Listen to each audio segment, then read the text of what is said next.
Analyse lexicale des expériences de mort imminente.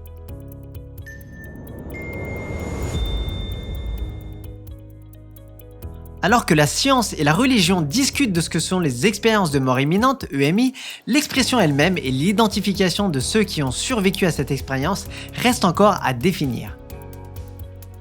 Les descriptions des expériences de mort imminente depuis les années 80 ont été basées sur des questionnaires sur 16 critères évalués sur l'échelle de Grayson. Dans la communauté scientifique, il est généralement admis qu'une personne avec un score de 7 et plus est évaluée comme ayant vécu une EMI. Cependant, de nombreux chercheurs critiquent cette approche. Certains scientifiques ont demandé une nouvelle échelle pour évaluer les expériences de mort imminente contenant des éléments supplémentaires. D'autres estiment que le questionnaire ne fournit pas une évaluation objective d'un phénomène aussi complexe. Il recourt donc à des entretiens détaillés avec des personnes qui ont vécu une mort clinique. En janvier 2020, des scientifiques belges dirigés par Vanessa Challen-Verville de l'Université de Liège ont publié une nouvelle étude qui a effectué une analyse textuelle de 158 descriptions de première main d'expériences de mort imminente.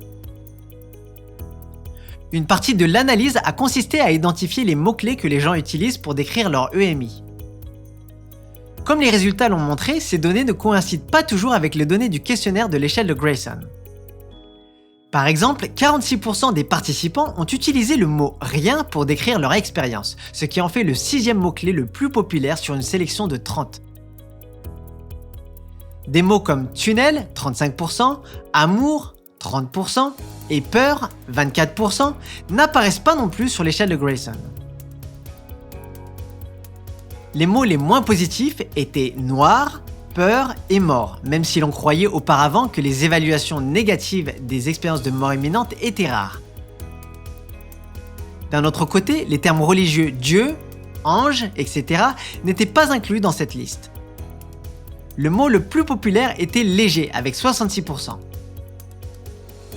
Ainsi, les analyses de texte ont permis aux chercheurs de tirer des conclusions indépendantes, libres de concepts prédéfinis.